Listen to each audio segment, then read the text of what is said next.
everyone.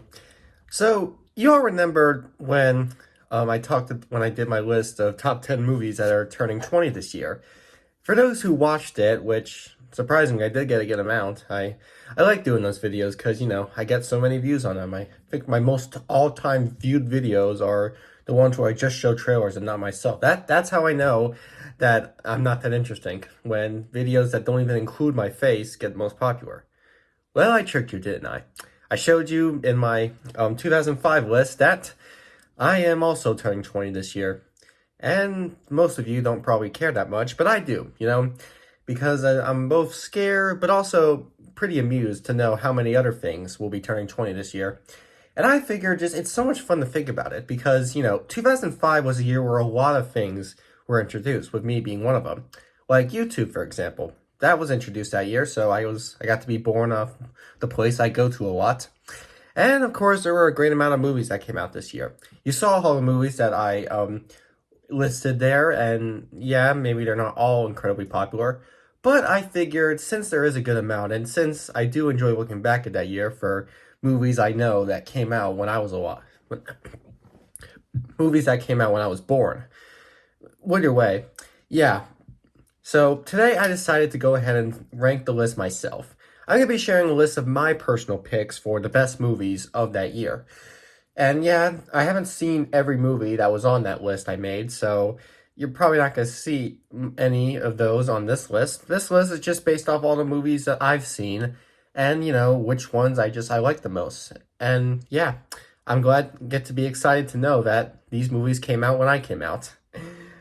Yeah, I know. Probably a lot of you probably don't think it's that exciting, but somehow I do. I just think it's fun. So yeah, let's see where this goes.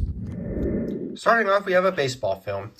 I've shared it millions of times. I am a huge baseball fan. It's my all-time favorite sport. And, it's always fun to watch MLB games, go to baseball stadiums myself, and, of course, see how movies portray them. So here we have a rom-com starring Drew Barrymore and an overrated Jimmy Fallon. I don't know if I've said it before, but I don't really care for him that much. Fever Pitch is the story of a man who has a huge obsession with the Red Sox. So much so that when he meets a successful businesswoman, their romance seems to go all over the place when she's more interested in being success and Fallon's more interested in seeing how the World Series plays out and how the Red Sox will make it in. And, it definitely is one of those fun ideas. I actually do remember thinking this wouldn't be anything that great since, one, it has Jimmy Fallon, who I'm not a big fan of, and two, rom-coms can be problematic, I feel. And yes, this one was problematic. The story does take some drastic approaches, like, we have the awkward Fallon character, who I can sometimes not be too excited with. Then there's also, of course, the whole situation where the two have that moment, they break up, and we have to get that drama for the movie. That's what every rom-com does. And honestly, from that point, I thought that looking back at this movie, I just think it was decent, because, hey, it did focus on good baseball structure. I did like that, but other than that, I really didn't think I was going to get much else out of it. I just thought it was just going to be a decent, nothing better, fine baseball flick. But I think what really did help make this movie a little bit better than that was the way it ended.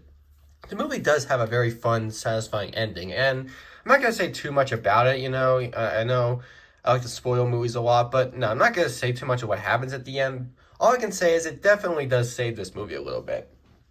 It does help me sort of see it more as a better film than what I initially thought of it. At first, I thought it was just average, but after that ending and how the movie plays out, I really do think it stands out a little more. And yeah, despite Jimmy Fallon not being that great to me, this movie did work pretty well. Here we have one of the most popular action films of the year, Mr. and Mrs. Smith. This film has gotten a lot of popularity for its structure, and personally, I can definitely see where it's coming from. Many times when you see an action movie about a man with a wife, the idea usually is he's someone who's such a badass and epic, while the wife sort of is there to, support him, not support him, be the damsel in distress or whatever. However, in this movie, it's instead focused on a couple that are both equally badass, where the film pretty much revolves around them having to assassinate each other in a terrible way. And throughout the movie, we pretty much have to see where they go. You know, they'll hate each other, they'll love each other, they'll turn against each other, they'll work alongside each other, and that's pretty much what the movie does. It goes back and forth on that route. And I gotta say, I was a little mixed up with how it was because I didn't know really much I was supposed to expect. Was I supposed to take it seriously? Was I supposed to find it humorous? They really do try to switch it up with that as well. Sometimes you get amused with the action. Other times you're supposed to see where the humor comes from because it is an action comedy and the idea is pretty unique and I do like sort of what it goes for. Other than that, though, it is just one of those basic action comedies that people either really love or people just have a um, kind of positive opinion about. And that's kind of where I fall in. I like this movie. I like seeing sort of the epic action and the unique idea we have with these two, how they pretty much go back and forth and hitting each other, loving each other, going against each other, working alongside each other. It's fun seeing where that goes. So yeah, I give this movie a good pass. It's nothing amazing, but it still is worth watching. Even after the failure of Tim Burton being able to direct Nightmare Before Christmas, finally he was able to direct an animated movie, Corpse Bride. This non-Disney story about a couple who is not like any other couple. What I mean by that is one couple is an alive, depressed man, while the other is dead. That's what the movie's about. It's about a man who meets a corpse that comes to life after his fake proposal, and they pretty much become a weird couple in a way. The movie kind of just shows this weird world underneath the graveyard. It's like one of those, you ever wonder what's below or something? But in more cases, it goes all over the place, with this chick sort of having a weird variety of friends who are all wag or whatever, and this guy who's kind of just this confused like we all are. And that's really what I got out of this movie. I basically got one of those bizarre romance films, only in this case, it's incredibly bizarre. And yeah, it really does take a lot of turns. I will say, it's not as good as Nightmare Before Christmas, in my opinion. It's the animation's nice, but aside from that, in terms of music, this movie is a musical, sort of. And in terms of, where the story goes with its wackiness, I don't know. I feel like this movie does good with it, but in other cases, I probably was wondering what else to expect. Still, though, seeing an animated movie Tim Burton actually directed rather than kind of just wrote and produced without the attempt of actually directing it, like Nightmare Before Christmas, it is still cool to see what Tim Burton could put out with his own actual animated film. And yeah, how much stuff he can put in. Like, for example, the amount of Tim Burton regulars that appear. We got Johnny Depp and Helena Bonham Carter as the couple. That's the most Tim Burton couple ever. And you'll see them a lot in this movie. So, War of the Worlds is a movie directed by Steven Spielberg. I did not understand that. I don't, not that I'm saying Steven Spielberg can't do action movies. I'm not saying that at all. He can, okay? He proved me wrong with being able to do that with films like Indiana Jones, Jurassic Park, or Minority Report. But a movie about an alien invasion, which is, I guess, something Steven Spielberg does usually look at. I mean, he does have a relationship with aliens, sort of. But this movie definitely did seem like a weird choice for him. However, it still was worthwhile. The film is the story of a bunch of aliens who come to Earth. They abduct some people, and then they're pretty much continually invading Earth. So people have to evacuate, run away, and we star Tom Cruise as the man who runs, because that's what he likes to do. And his daughter, Dakota Fanning, who's just a silent but also obnoxious daughter that not many people I know really cared for. So in general, the movie is an alien invasion film where people have to escape the aliens until they are forced to stick up to them. And that's what I got out of this movie. A fun little alien escape film. How good is it? Well, compared to other Spielberg films, even his alien films, it's definitely below, but I still really liked it. I do like sort of how the movie does with the effects for the aliens and sort of the ships that we get are pretty cool. I do really like sort of what the structure goes for, because in other cases it's just them running away from aliens, but in other times we do see sort of where what happens, how much destruction they cause, how crazy the people get, and kind of where Tom Cruise and Dakota Fanning fall into all this. It does make for an interesting story, you know. And I do think War of the Worlds does a nice job at kind of structuring all that in. So even if it isn't anything great, even if it falls flat compared to other Alien films, especially the ones Spielberg makes, it is still worth watching. You know, if you like Alien films, then this one's definitely worth a watch. All right, here we have a nice fun comedy to look at. Wedding Crashers. Ah, yes. What's the movie about? Well, two guys who like to crash weddings. What else would it be? The title pretty much explains it all perfectly. These two guys who go to as many weddings as they can to pretty much hook up with chicks or, you know, crash in many ways. And what does the movie do with that structure? Well, it takes it on an interesting route. This time we focus on the two going to one wedding where they do fall into a very steep romance where it almost seems like it's about to become a completely different wedding. And yeah, that's our structure. Two guys crashing a wedding eventually have to fall into the own game. And it does it pretty well, I gotta say. You know, I really do like sort of the chemistry we get between Owen Wilson and Vince Vaughn. This is a very interesting duo, in my opinion. You know, these two are very different with, you know, what they can do with their comedy, but I still love watching it. You got Owen Wilson, who's always the awkward one with his whiny voice and his crazy shenanigans he likes to do. And there's Vince Vaughn, who is also kind of the same, I guess, now you think about it. You know, he also has a weird voice and a wacky way of living. So, yeah, I guess in a way these two can have a similar attitude. Need to think about that. Hate spring. Anyway, Wedding Crashers is fun because, you know, it's a comedy, but it's also a romance film by the second half. It's sort of what it does. You know, the first half, it's just wacky shenanigans, and then the second half, it's wacky shenanigans, but also a romance being told.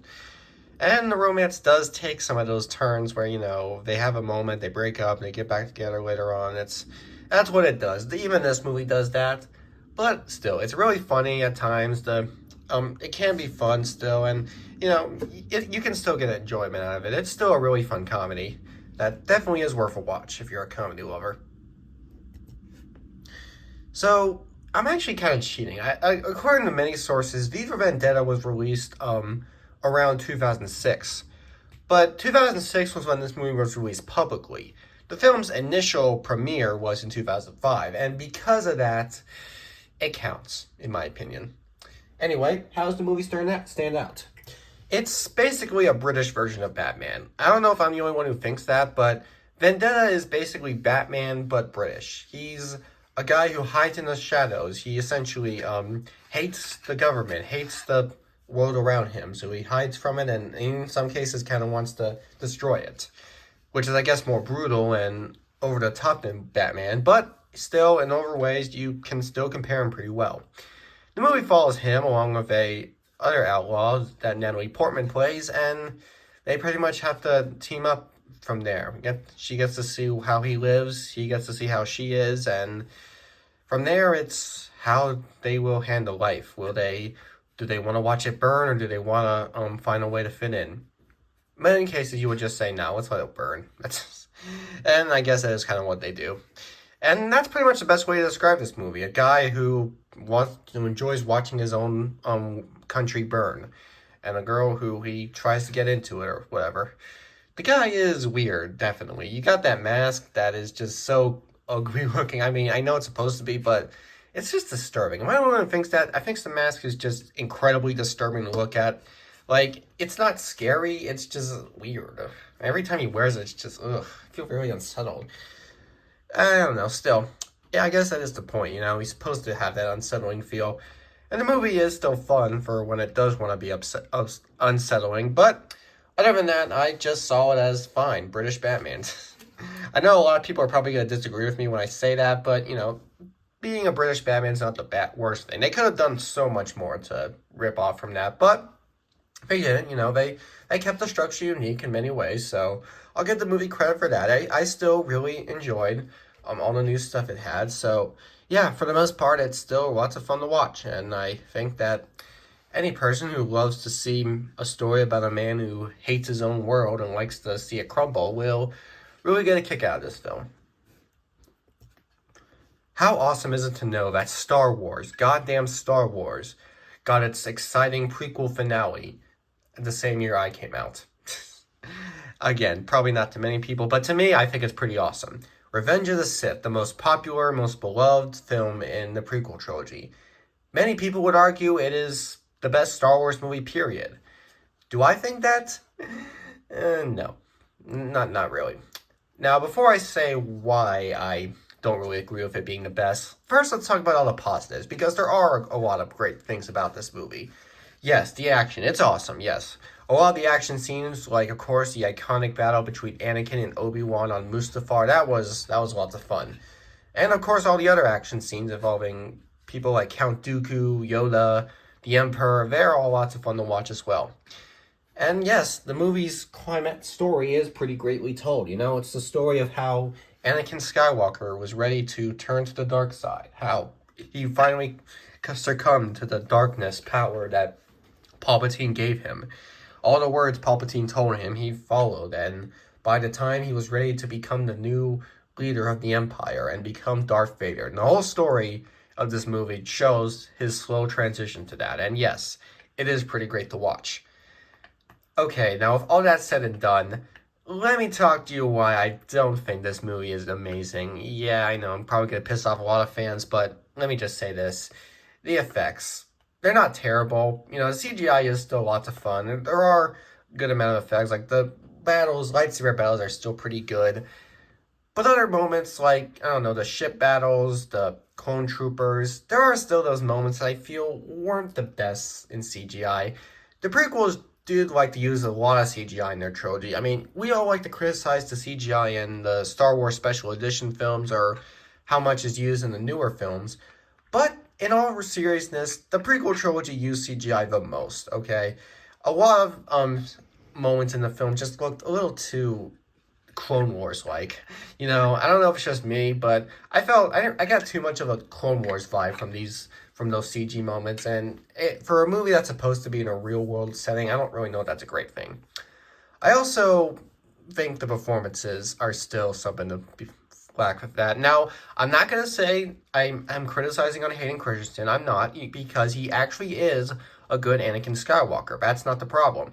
The problem is the dialogue that him and all the other characters have in this movie too.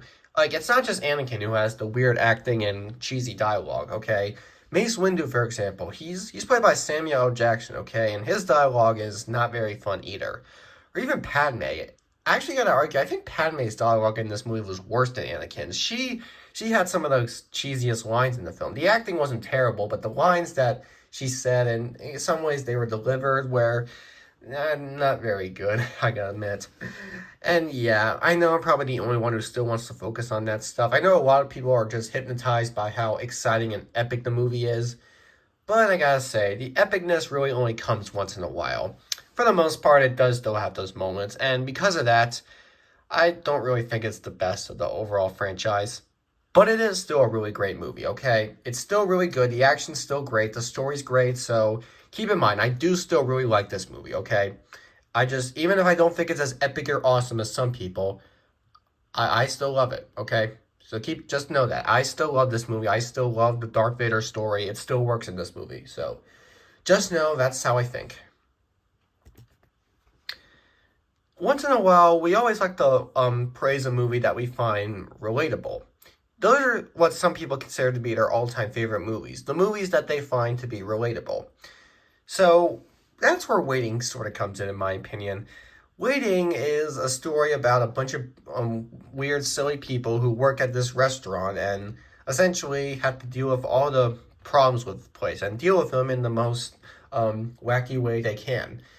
Now, this movie kind of relates to me because I don't know how many of you know this. I did talk about this once or twice before, but I work at a pizza joint, a local pizza joint. It's not a Pizza Hut or Domino's, no, it's local. It's only like a couple locations in my state. And I'm a delivery driver. So even though my job is pretty different than what they do in this movie, a lot of the stuff they criticize and lampoon in this film is pretty similar to what I deal with. There's the rude customers who always complain about something minor. There's the long busyness time that can really drive people crazy. I know a lot of movies like to call busy hours as fun. They like to call so many people coming in as a good thing, but this movie does sort of show how rough it can get and how it's hard to handle, especially with how unexpected it is. And there's, of course, the issue with some people coming in at the worst times. People want to come in too early, people want to come in too late. The movie really does a good job at talking about how annoying they can be and how these people are the best people for them to work with. I don't know if it's just me who sees that, but I really do like how the movie portrays all this stuff with these people. Like Ryan Reynolds, for example, he's incredibly young in this film, but he's also incredibly silly. He basically knows what happens, so he handles it in the most ridiculous way possible, and so does all the other people who work there. And there's the side story between a new guy who comes in and basically has his own plans he's trying to work with, so he has this job to pass the time.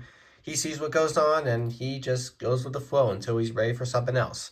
That can be pretty relatable to watch, because yeah, that's what people can do. They find a job, they see how ridiculous it is, and they have to remind themselves that this is just something to do to keep themselves successful. And then they'll get so close to it, or they become one of them. It's going to be harder to move on when you become something you never thought you would. And personally, I think that's how this movie does it good. So overall, I don't know if maybe I'll change my mind when I quit my job, but for now, this movie is still lots of fun for how relatable it is and, for just how funny it can be. And here's another film that many people find relatable. And even though I don't find it relatable yet, okay, I'm saying yet because I'm not 40 yet, but judging by how things are now, I'm a little worried. Still, 40-Year-Old Virgin. A fun story about a man who, yeah, like the title describes, he's 40 years old and he's a virgin. That's what the movie's about. A man who spends 40 years never getting laid. He has this group of friends who want to help him finally accomplish that goal. And they do so with the most ridiculous ways possible, like setting him for online dating, giving him the old iconic wax, until he eventually finds someone that he can finally hang out with, and he has to pretty much live in that romance.